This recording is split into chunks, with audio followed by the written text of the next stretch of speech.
Hey everyone, welcome back to another episode of the Do Well podcast. My name is Craig Bass. And I'm Jalen Javier.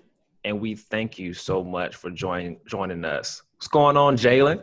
Man, up another day, man. You know what I'm saying? I gotta bring it back one more time for the 99 2000. You know what I'm saying?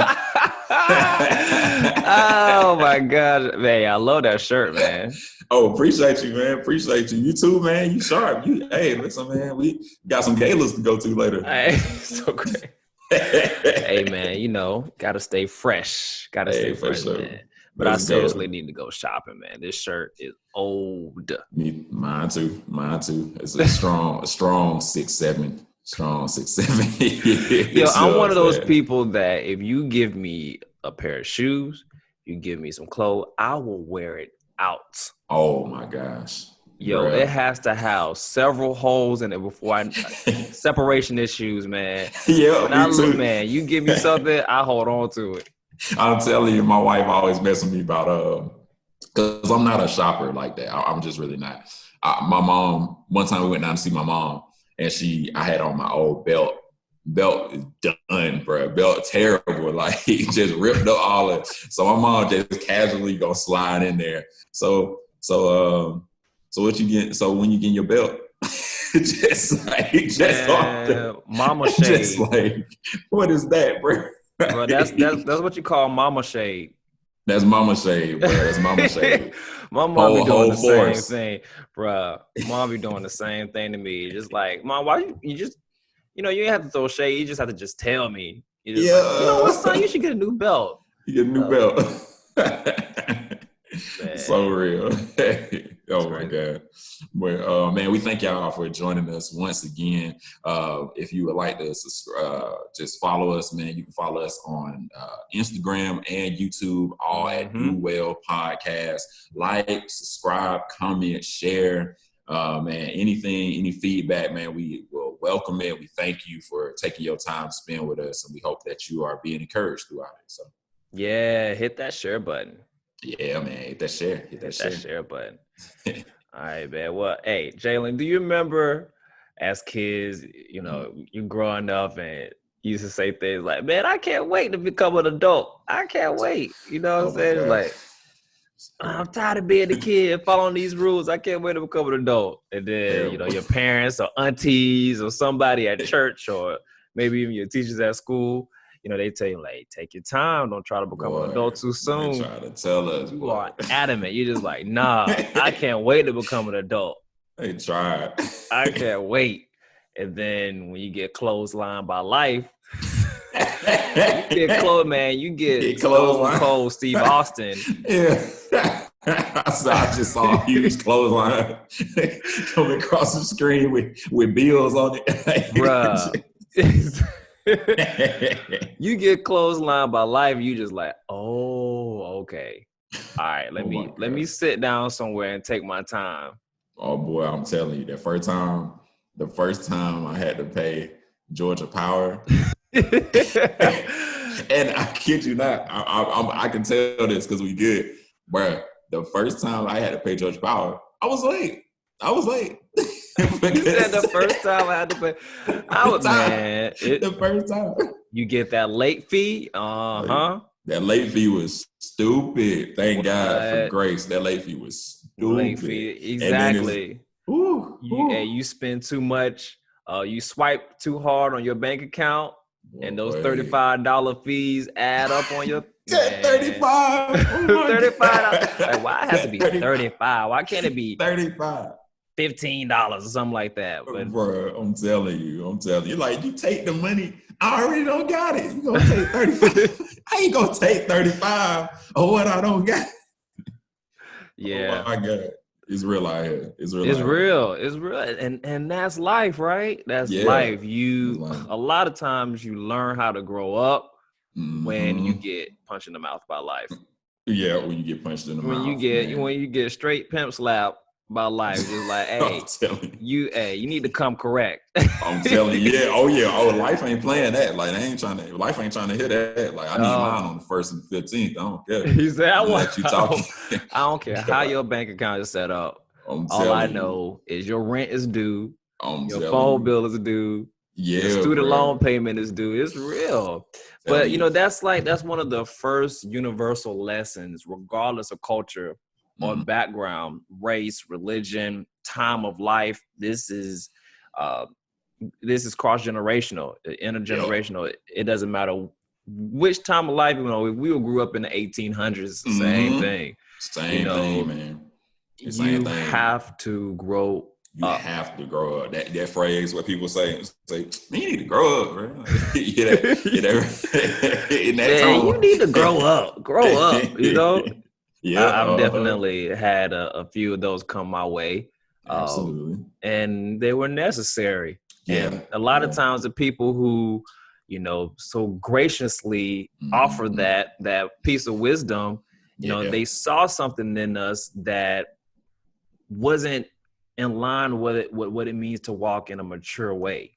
Right. Come on. Come on. Yeah, and so, I just, just thinking about like, okay, what do people really mean when they say you need to grow up? Right. Right. Like, But behind what is growing that, exactly? What is but growing up? for me, I would say growing up, man, the biggest thing for me, I would say growing up is just becoming aware, becoming Mm, aware of like how what you do is going to affect other people. Like, I think everything with growth is going to fall into that category. Like what yeah, you do is going to affect people and becoming more aware of that. So yeah, man. yeah, that's so Okay. true, man. Yeah, like your decisions doesn't only affect you because when you're a kid, you really just think about yourself for the most. You just like, hey, man, I'm just chilling. I'm hanging out with my friends. I'm doing things that I enjoy doing. Mom and dad or whoever's, my parent or guardian is taking care of me. Yep. And that is your worldview. That's what you see, and that's necessary. Like Yeah. a Yeah. child needs that part Yeah. of life. It's part Yeah. of our development as human beings. Right.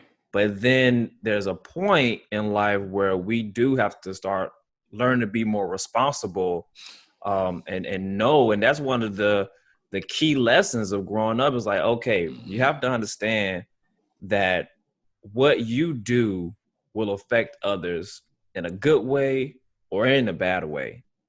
And the So choice is good. yours. Oh man, that's so good. Yeah, The choice is yours. Yeah. I remember this time, Yeah. man, my mom gave me some money. You remember the library? What do they call that? Scholastic Book Fair Yeah. that the Yeah. Oh library yeah. used to put on. Man, my mom Yeah. gave me a $20 bill or $50. I can't Oh, remember how much money she you gave me, ready to bank? but but she told me, I mean, I got to buy them books. But she told me, she's like, Craig, only spend. I forget the amount. This is like sixth grade, y'all. But I remember my mom was like, do not spend over this amount. But when I got to school, bro, I was buying everything. I bought pens, I bought books, I bought other people like stuff like erasers and Oh my God. sharpeners. I was balling. I was like, oh, you want something? I got you. I Oh my got you. God. And I came home with a bag full of books, smiling from ear to ear. And my mom was like, oh, you had a good day at school? Yeah, I had a good day at school. How was the book fair? The book fair was great. Where my change at? Where my change at? They had changed that. Bruh. And so I think I gave my mom like a few dollar bills and some change that I just had left over. And my mama lost it. She Oh.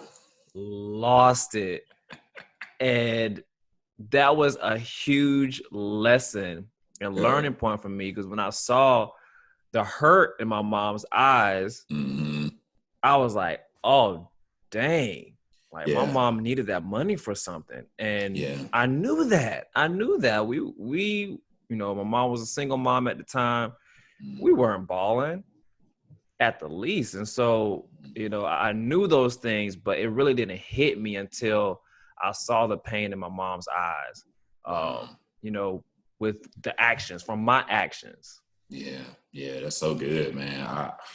It hits you, especially with a parent, man, because that's like your first, like, I think that's like your first like litmus test of your growth, because they're the ones that they're there to not only shield you, but also push you to become who you are. I had a similar story. My mom sent me into crystals with like a $20 bill. And she was just like, go get you something to eat. And I was just like, you know what? I got this $20 bill. You know what? I want a sack full. Bro, I came back to the car with 12 crystals. I'm like 8 or 9 or some junk. So it's like, bro, you not gonna eat. Bro, my mom was pissed. It was so bad. And she made sure I ate all. She was like, "Oh, you gonna eat every crystal?" But like you said, I just wasn't even thinking about like, man, she might need this money. You just thinking of yourself. And I think, like you said, as we get older, we have to get to we have to get to that point of being more conscious of like, hey, man, I can't just do for self, man. I gotta do for others. Yeah.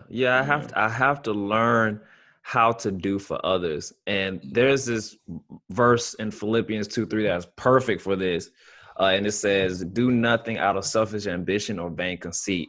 Rather, in humility, value others above yourselves. And I love how it talks about humility, because humility is something that you think about in your mind. It's a mindset, but it's also by your actions. Like, you show humility by valuing others and putting others before your own interests. And that's the essential part of growing up. And it's also essential to taking ownership of and responsibility of who I am and the direction of my life. Like, that's so important, because the way that you steer and that you maneuver your life, like, it impacts people so much, especially once you start to add significant others into your life, Yes. Whether that is marriage or whether that is a family or even friends who you're saying like, hey, I'm committing to this person, to this thing. And you really do have to take ownership of that, or something or someone is going to get hurt. Yes, I'm telling you, man. And it's when you think, I couldn't agree more, man, because when you can inherently be selfish, but like you said, humility is a mindset that you have to put into action. If you don't put it into action, man, it's easy to fall back into just thinking of yourself. But like you said, man, I think when we do that, like it says, in humility, put others above yourself. So I look at it on the flip side. When you are not thinking of others, there's no way you're being humble. It's just not possible. Wow. It's not possible. Mm-mm. Wow. I love that. It's not possible. And that's something that was brought to my attention last night. Actually, I'm reading this book, I'm listening to an audio book called Abba's Child by an author. His name is Brennan Manning. He's deceased now, but he wrote many books about the love of God and our God being our Father. One of his most famous books is called The Ragamuffin Gospel. Oh, yeah, man. Yeah. It's that guy. That guy. Yeah, Ragamuffin. Yeah, and his books have been very pivotal to my faith. And last night when I was listening to his book, he was talking about humility being more of an action than just something you think about or you just have as a mindset or principle, because Jesus walked it out. Wow. Jesus not only was humility, but he showed it in his actions. Jesus. And we learn from Jesus not only by his words, but we also learn from Jesus from his actions, seeing how he put all of his own interests, put everything aside to value other people.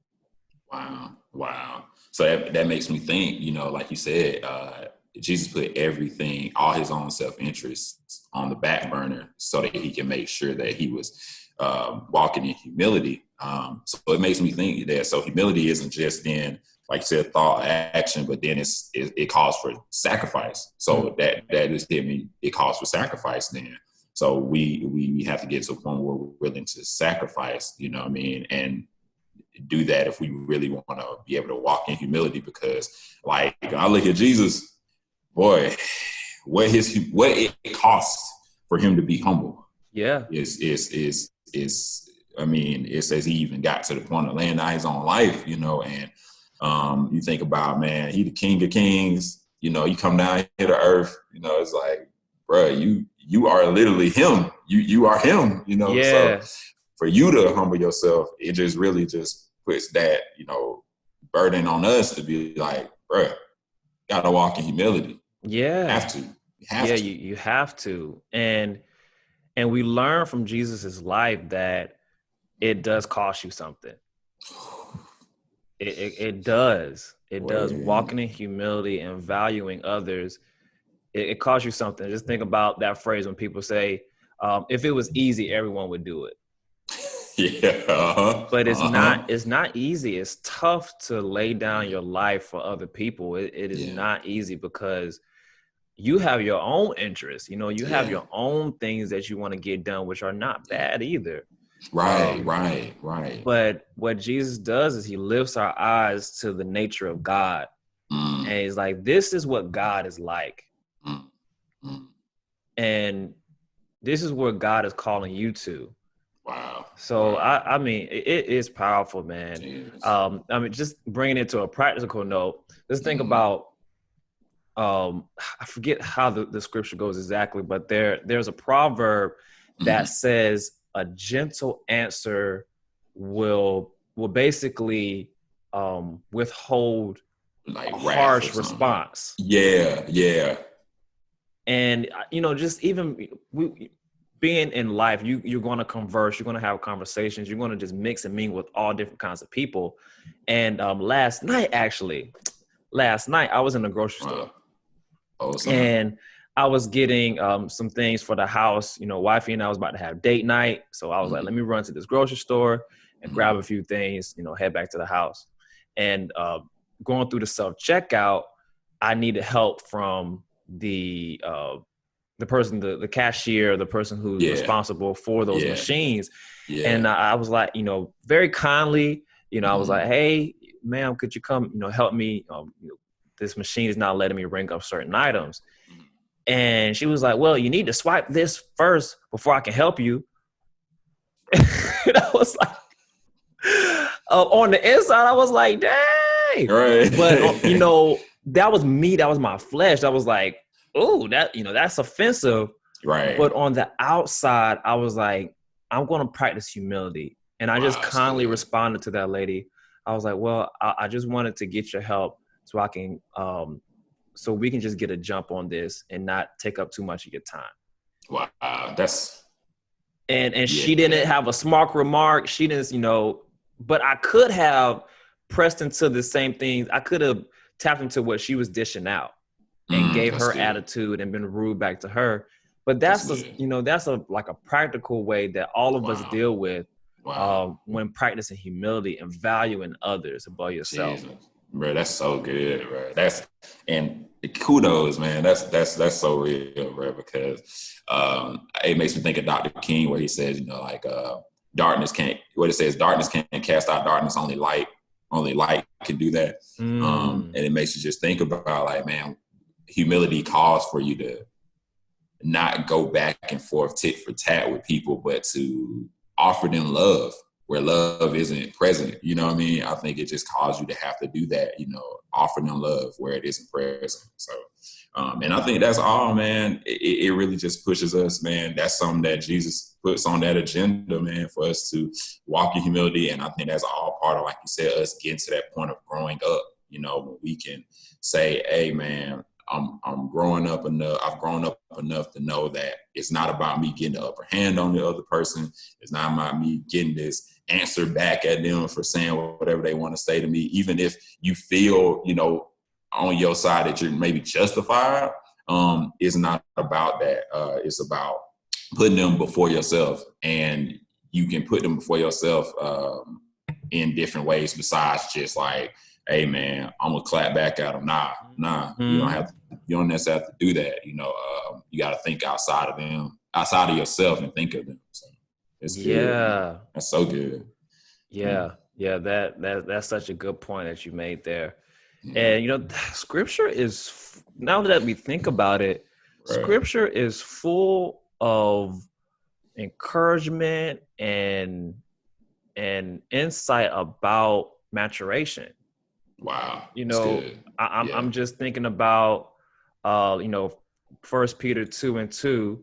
Mhm. It says, like newborn babies crave pure spiritual milk so that you may grow up in your salvation. Wow. That's so good. Yeah, that, it's on God's heart for us to grow up and to Wow. Come on. mature. Yes. That's what, we see that in the physical, with our bodies.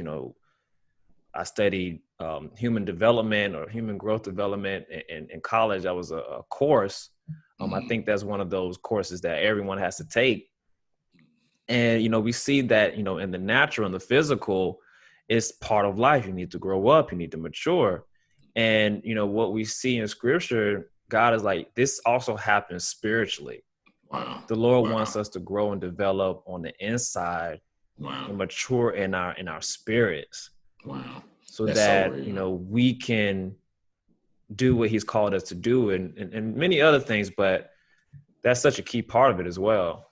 Yeah, I agree, man. That it's spiritually, like you said, those it's like those milestone moments you got to get to. He's like keeps pushing you to get to those different milestones. I remember just even with myself, like spiritually, I remember getting saved, and then really, especially in college, like I was saved before, but especially in college when I really started developing a relationship with God on my own merit. I used to have this thought, like even just on a thought of temptation, where I'd be like, okay, well, I'm trying to walk with God, so I ain't gonna be tempted. Now I'm good. Yeah. And it's like, it doesn't work like that. That was an immature way of thinking of it. You know what I mean? And I wasn't thinking about how in immaturity, I'm thinking that, okay, well, now that I say that I want to really walk with God, God's just going to wipe away all the bad stuff, and it's just going to be peaches and I ain't got to do nothing. Gotcha. You know what I'm saying? Gotcha. But it took time to get to the point where it was like God was really putting on my heart that, you know what? Nah, the more mature thing is to think that, hey, I don't necessarily have to take away these things. What I'm going to do is give you more maturity and more power to deny them, because that really tells me that you're maturing. Exactly. When you can walk, when you can see the same thing you saw before, or the same temptations are still out there, bro. The club's still there. The club ain't closing. The club not closing, bro. The club ain't closing. Club ain't closing. And God ain't burning the club down, bro. You just got to be mature enough not to go now. Exactly. You know what I mean? So that maturation process, man, he really pushes it. So I got a question for you, though. Yeah. Let me say, what would you say was like your moment, one of your moments, like as a child, whether spiritual, physical, whatever? What do you feel like was your moment when you really realized, like, dang, I gotta grow up? Like, what happened with you? I think everybody got one. Yeah, that's a great question, man. I remember spending a summer in South Carolina with my dad. He was living there at the time. My mom and I was in Georgia, and he was living in South Carolina, and I spent the summer with him. And we were getting ready to go out to grab something to eat, or we were getting ready to go do something. And my dad stopped at the ATM to grab some money. Right. And, I could sense, when I'm a huge perceiver. So when I was a kid, I could feel heaviness, I could feel it on other people, or I definitely could see it on my mom and my dad, because I knew them so well.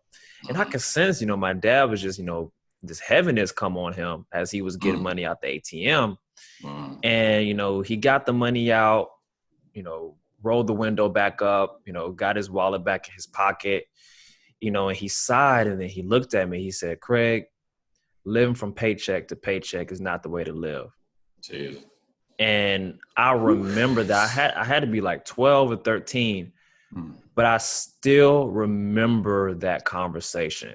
And I remember that look in my dad's eyes and just the honesty in his voice, you know, that, you know, struggling like this is not a way to live. Jesus. And that was a lesson for me that I've taken from there and into my adulthood and the way I handle money. Wow. The way that I handle money now is a lot different than how I saw my parents handle money. Because I learned that lesson from him. That was a huge growing up moment for me. Ooh, that hit me just now. Felt like I was there. Okay. Bro. That's heavy, man. But that's so real, man. I think that's one part of maturation as well. Learning to learn from others. You know wow, what I mean? That's huge. You ain't gotta go through everything. You ain't gotta go through it, man. Nah, bro. Jesus, that's a powerful lesson, man. Wow, that's a good, man. What about you? You know, my father as well. My dad was the dad where he never he gave me a whooping, you know, growing up younger, you know, told me younger, but some legs up. Huh? I still ain't trying to see him to this day. You know what I'm saying? I ain't 50, 55. I ain't trying to see him. No. Yeah. But when I got older, he would really be the person to talk with you and make you think through every situation. I remember about 9 or 10 years old. I was down at his house, me and my older brother, Antoine, about a year older than me. We are there by ourselves. And at that time, my dad rode motorcycles. So we like, you know what, motorcycles out in the garage. Let's go get on the motorcycles.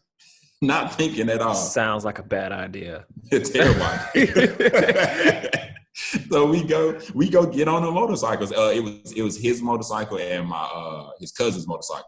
I get on the cousin motorcycle. Antoine get on my dad's motorcycle. We out there just playing like we riding. I guess Antoine had did it before. He might have been a pro.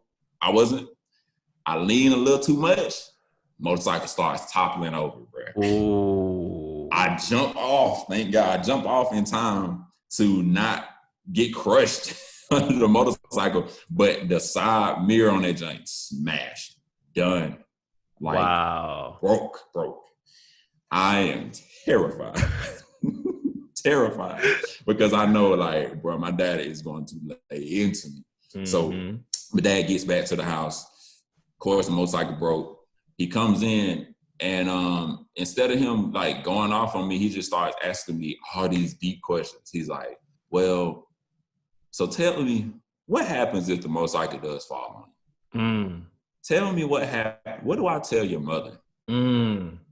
How's your mother gonna feel because your sister just passed a couple of years ago? You are only child left. So how's she gonna feel when her other child passed because you doing something reckless? How I'm gonna feel when he just walked.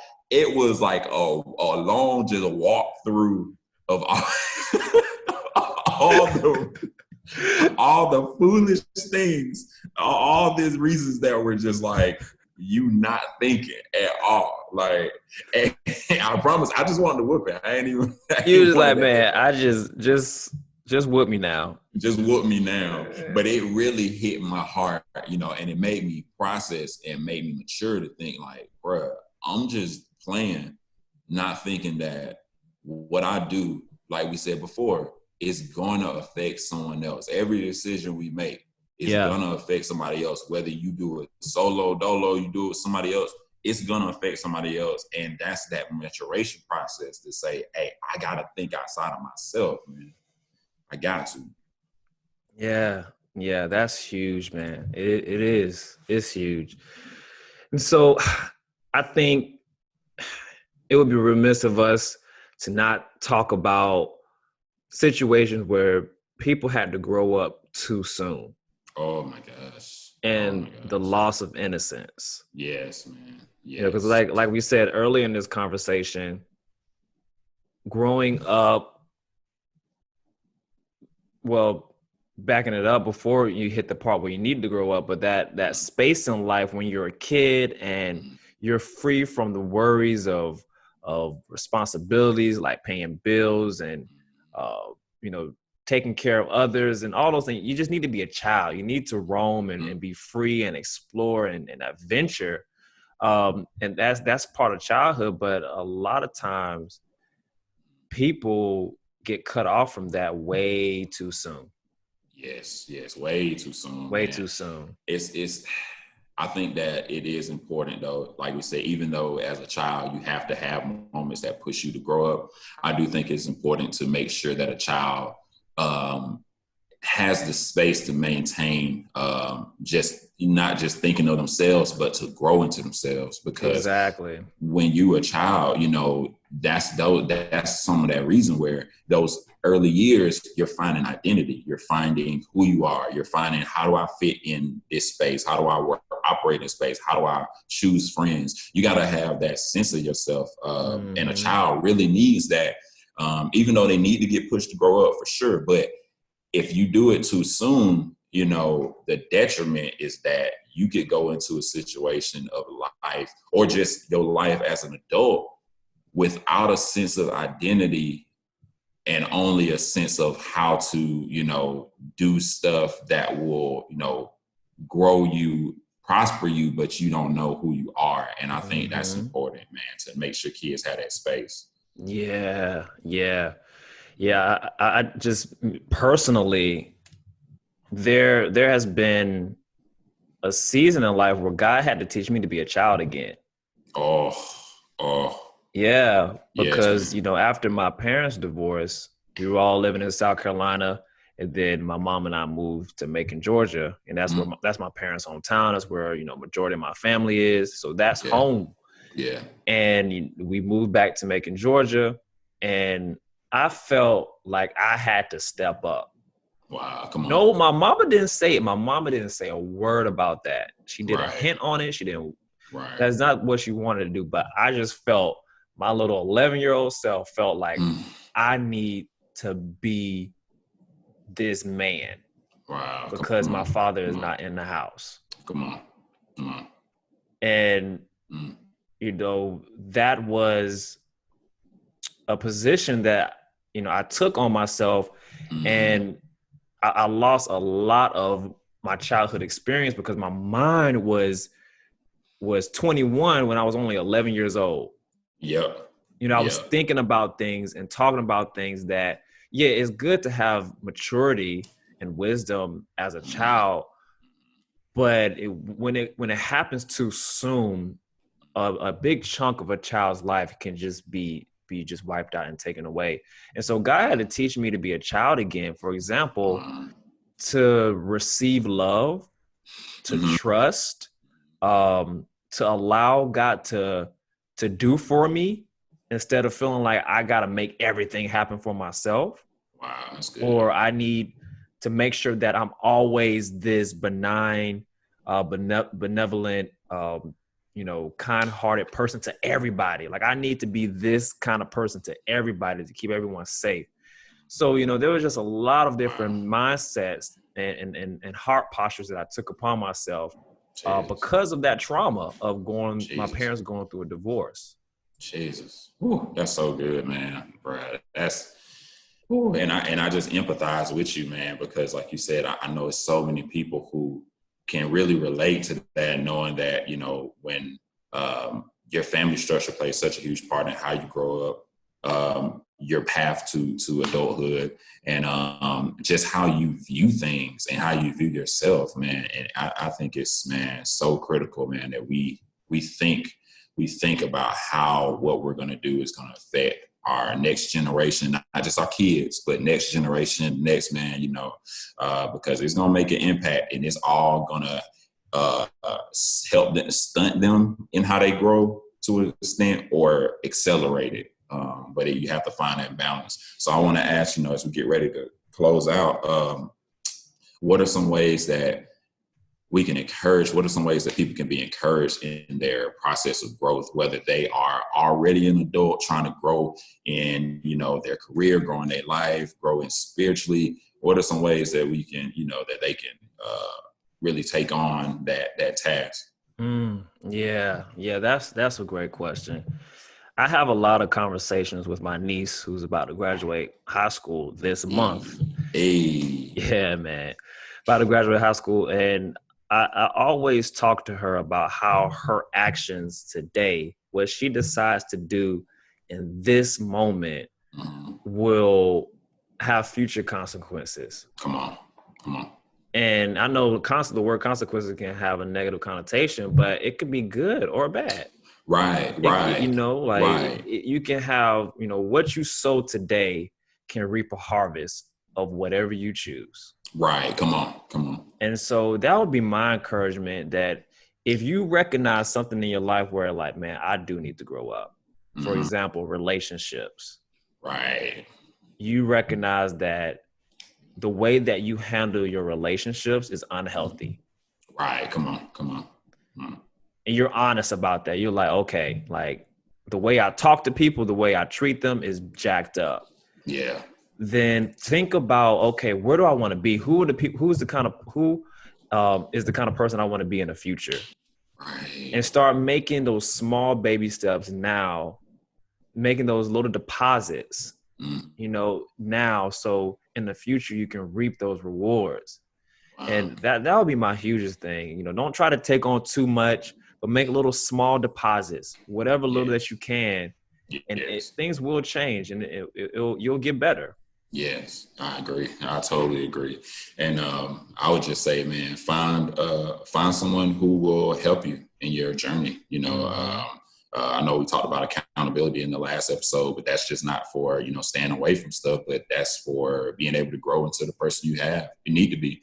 You need that connection. I think about like the disciples, where they needed each other. I think that Jesus was very intentional of putting them together so that they could see, okay, we're progressing. I need you. Like Peter and John needed each other when they saw the guy who was paralyzed. Yeah. I believe that Peter's boldness helped John to grow, to step out there. But I think John's kindness helped Peter to grow. Wow. And so we need that accountability. So, man, I think that's powerful, man. So, man, we just want to encourage everyone out there, man, wherever you are, however you grew up, just remember that no matter how you grew up, whether you love the way you grew up or whether you don't, or somewhere in the middle, you have a choice. As Craig said earlier, the choice is yours now. As long as you got breath in your lungs, you have an option to make a conscious choice to grow into who you want to be now. And I truly believe that it starts with, like Craig said, those baby steps, man, making those baby steps, finding accountability, and finding a target that you want to grow and look at, and cannot just have to mimic necessarily, but to study, and to grow. You're a sharp guy. You know that, Jalen? Oh, my God. Oh, my God. You're a sharp guy, man. Hey, man, I learn from the best. You know what I'm saying? I take look, that's black compliments. We can't take. We push them. We got to go back and forth. Hey man, it's all you, bro. It's all you, man. I'm trying to be like you. I'm just trying to be like you, bro. I'm trying to be like you, bro. You know what I'm saying? Hey, well, man, we thank you so much for tuning into this episode, and we encourage you on your growth. We bless your journey. Yes. And we'll see you next time. See you next time. All right. Yeah.